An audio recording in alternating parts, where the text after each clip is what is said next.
It's extra drama for book number 56, Lost at Sea.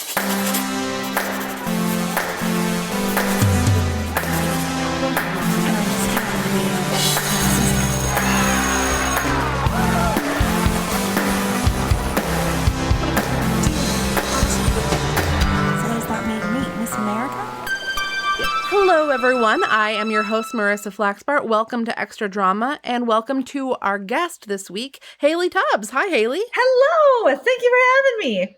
Well, we've been talking about the rollicking sea adventure and deserted island drama that is Lost at Sea, Sweet Valley High number 56. And it all started with a lowly extra credit science field trip.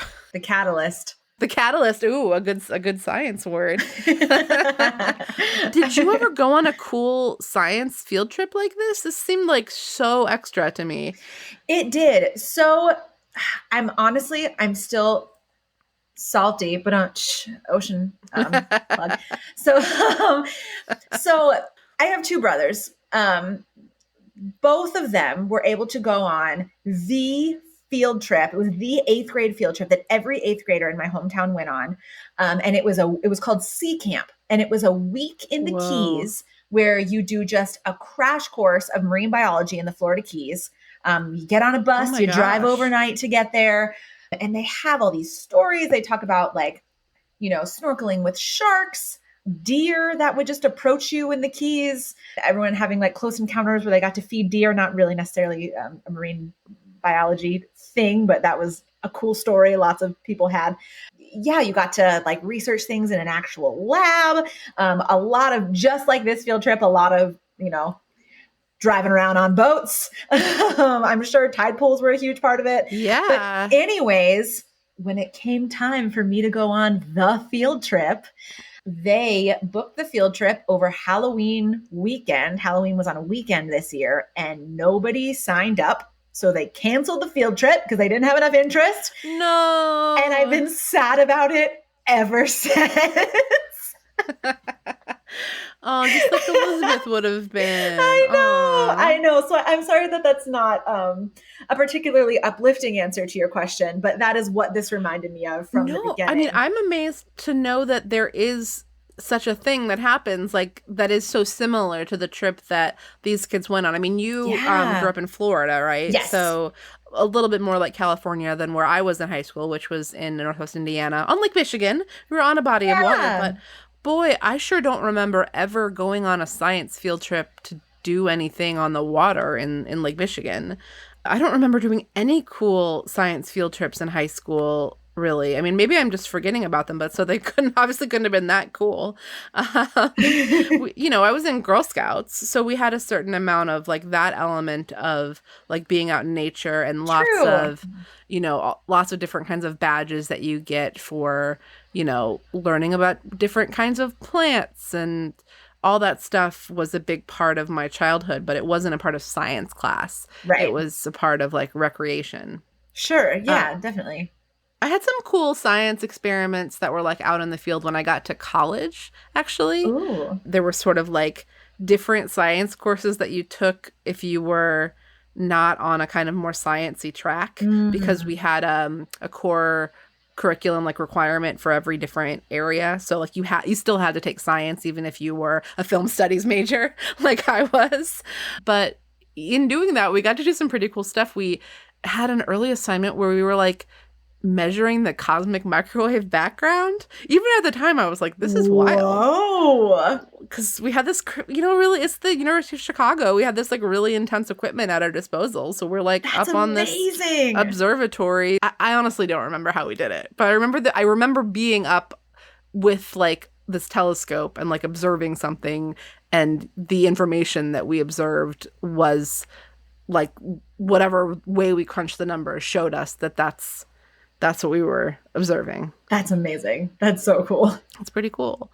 There's also this thing. We have monk parakeets here in California. Those pretty little green parrots. Yeah. They also exist, or at least they did when I was in college in Chicago, in Hyde Park especially. And so we had this experiment that was kind of a field experiment where we went around trying to observe them and talking about where we saw them, and that That was fun. I went on, so not to just talk about Tappity the whole time, but it's applicable very much so here. Very much so, yeah. So we were doing a week on the rainforest, and the activity that particular week, because typically we'll do like a fun Magic School Bus style mission, where we go on a science adventure, a very narrative adventure, and learn many things, hopefully, and have fun while doing it. And then we'll have other activities. We'll have, our more hands-on, either creating something or doing an experiment type activity, and then a trivia type activity. But the one that I'm about to talk about is we have a drawing activity as well. And this particular drawing activity for the rainforest was to draw a parrot. So I was like, you know what I'm going to do for these Tappernauts, is I'm going to go out and I'm going to find those little green parrots. And I'm going to film a video of myself with one of them and blow their minds, because we're drawing them this week and this will be great because they exist where I live. So I went on this hike out in Malibu where I had seen them before. And I spent like maybe 2 hours tracking down these parrots. I would hear them and like go towards the sound. And eventually there was a few in a tree pretty far away. So I used as much zoom as I could on my phone camera, zooming in, trying to find these parrots. They're very loud. They're very loud. Like using their sound is a good way to find where they are. Definitely. So I had zoomed in and I got a pretty clear picture. I was like, okay, my zoom's enough to where you could at least see like little green specks on the tree. So I could be like, these are the parrots we're drawing. So I leave the hike. I'm a little hungry. So I stop at a Pavilions. In the Pavilions parking lot, immediately above my car, this tree is full of these green parrots, like closer than I'd probably ever seen a bird like this. They were just everywhere. Wow. And I was like, man, well, I could have just gone grocery shopping. I didn't have to go out into the wild. But Southern California is crazy, as is evidenced in Lost at Sea with their wildlife encounters. It's real wild down here. I haven't seen a bear yet, but definitely you have some monk parakeet sightings. I hope that wasn't too much of a tangent, that story. But you talked about the monk parakeet. It seems very on topic to me. I mean, this is kind of like this is the tangent zone. Extra drama is, but seems very much on topic to me. But we can change the topic away from science to one other little thing that we talked a little bit in the main episode about this interesting, like, kind of psychological undercurrent to Lost at Sea, which was Winston the Clown. Mm-hmm. And there was a line that really stood out to me that I thought could be kind of fun to talk about in a, like, I don't know, just sort of like dish session kind of way, which is early on when Jessica is annoyed with Winston and thinking about how she doesn't know what Maria sees in him. It's certainly not his looks. It says Winston was lanky and awkward with no muscles worth mentioning. Yeah. But it goes on to, she thinks to herself, he was an institution at Sweet Valley High, invited to every party because he provided free entertainment. But boy, I'd rather date a guy with absolutely no sense of humor than one with too much, Jessica thought. And I thought, when I read that sentence, I was like, really? I guess too much sense of humor does sound pretty bad, but like no sense of humor, I don't know. What did you did you notice that at all? Is it just me? Definitely, but I think it's also because, and I hate to admit this because of what this says about me, but I had to learn that exact lesson in college. No. I didn't really date much in college. And there was this strapping gentleman. We had a real meet cute my senior year in an elevator, where we discovered that we lived across from each other in an apartment building, and he left a note on my door saying, like, if you ever need milk or sugar, you know where to find me. And I was like, okay. Turns out that's the most clever thing he will ever say in his life. He's very, it's a real very Bruce handsome. Patman you got on your hands. Yeah. Yeah. So very attractive. And at that point in my life, I thought, like, if I'm attracted to you, like, the rest will come. You know what I mean? Like, that's I was like, I think at this particular moment in my life, I think that is the most important thing. And as long as we're attracted to each other, like, a relationship can happen. Boy, was I wrong. So I think I really came to know this when we were literally sitting on a couch in his apartment, just pulling teeth trying to have a conversation with each other. We started playing Words with Friends because that was popular at the time. Okay. I was like trying to joke about things, didn't understand any of them. And truly, Oh, my life, that no. was the first time that I was like, personality matters. And like, I was probably too old to be learning that lesson. But I was like, truly, there is more to a relationship. Like, you need to have a sense of humor. And that's when I realized that that was an important thing for me. My husband now is very, very silly. Yeah. So, Haley's husband and I spend like at least one day a week sort of making dumb jokes in a studio in Burbank. Like really, really dumb jokes. The daddiest of dad jokes. Yeah, yeah.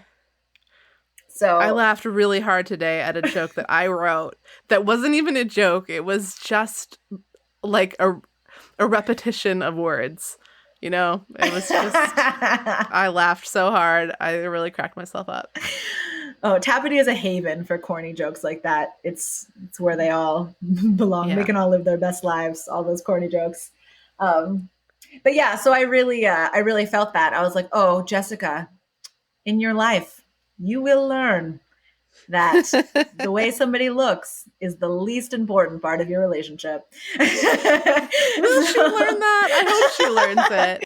I think that my husband is a handsome man. I am attracted to him as well. So I'm not saying like, I learned my lesson and now, he's silly and that's enough if he's listening to this podcast. But Yeah. But truly I learned, and in that moment, that was my exact thought, is like, oh, you're young. Soon you will know that too much sense of humor is maybe the most attractive quality in another human being, because it's a long life. It's a long life. There are many ups and downs, especially when you have Marissa knows very well the trials and tribulations of us having a 1-year-old and trying to go about our lives with our 1-year-old child that takes 200% of our mental energy at all times. And Marissa's. At all times. Yeah, just when we're working together. He's great. I like him a lot. Thanks. But yeah, no, for me, I am the sort of person that, like, for me, there's a big difference between seeing and acknowledging that someone is physically attractive and actually being attracted to them. So if I saw someone who was really attractive and I learned that they were dumb, like the attraction, it would like, it's not that it would cease, it's that it would never have had a chance to like foment.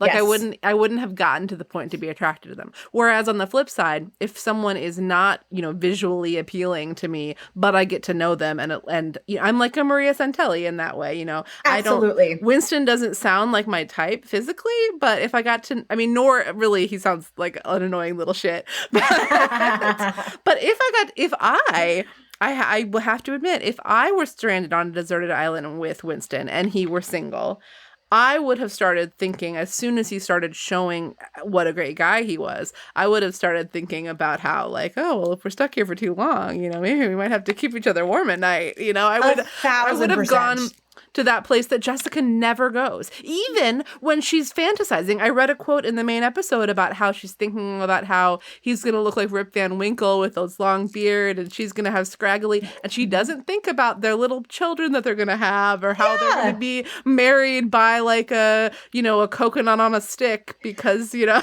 it was she doesn't think about that. Dangling. She was like, my sister's going to get married, my brother's going to get married, and I'm going to grow old with Winston, but doesn't move towards the marriage. It's just like she talks about 2 weddings and then uses the phrase grow old with Winston, and still it doesn't come to the point where she's like, maybe him. Yeah. But one thing I will say sorry. Oh, I was going to say, and I'll tell you, Jessica, I don't know how long she could go without having some physical affection. True. They would at least have to make out a little bit, I think, after 3 or 4 days. Absolutely. She couldn't go 6 hours without a date on this field trip. So, multiple days. It's so true. It's so true. But I will say, I appreciated that they set Jessica up. Like, I don't know. I maybe had to change my perspective on it a little bit from being like, they weren't, sorry if this is too harsh of a word, you can tell me, they never like slut shamed her. You know what I mean? Like, it was kind of empowering the whole time, her being like, Jessica plays the field. Like, Jessica is in control. Like, she's like, I don't know, like Yeah, She that's was kind of true. like a Samantha in Sex and the City. Like she was like, they referred to her like playing the field, and they talked about her, like, you know, her being boy crazy and all these things. But I feel like they kind of did it in an empowering way. Like Sure, it's they like that's never, just how Jessica is. That's what she's into. It's like in the same way that, a different character is into like taking pretty pictures. And, yeah, Elizabeth likes to write. Jessica likes to chase boys. definitely. And she was definitely in control on her pursuit of Ken Matthews. Like she made her move when she wanted to. Like she like scooted in there and Yeah, she even says something to Lila on the boat before she does that. That's like, let's have a little fun. And she's just like, I'm gonna go play this game now where I flirt. definitely, it was like a traditionally, and I don't mean to sound sexist saying this, it was like a traditionally masculine energy, especially in 1989 when this was written. You know what I mean? Like the idea of being like, Yeah. I'm on the prowl, I'm on the pursuit. Like Ken Matthews is like, like my prey of the day. I had never really thought about that. We got some Yeah. real like third wave feminism coming into play here in Sioux Yeah. Valley High. Yeah. It's Not really my favorite wave, but deserves to be acknowledged. exactly. Well, Haley, thank you so much. See, this ended up being a juicier topic than I thought it might be Sure. for our extra drama. Thank you so much again for doing this with me, for reading the book, Thank you. and just for being great. Thank Thanks you for being a great science nerd. Oh, my pleasure. You're welcome. And gladiators, tune in next week to find out about Teacher Crush, which we're really crossing our fingers and and ourselves that there's not going to be anything too upsetting occurring within the pages. I can't wait to listen in and find out Crush. because I'm on bated breath. All right. Well, if you want to borrow it, I can lend you my copy. I'm hooked now, so I have to read the first 55. Yeah, I think it's a great idea. Well, gladiators, thank you so much for listening, and remember to subscribe to the show if you haven't already, and to tell a friend. And Haley, thanks again so much for being here. I'll see you next week, everybody. Bye. We did it.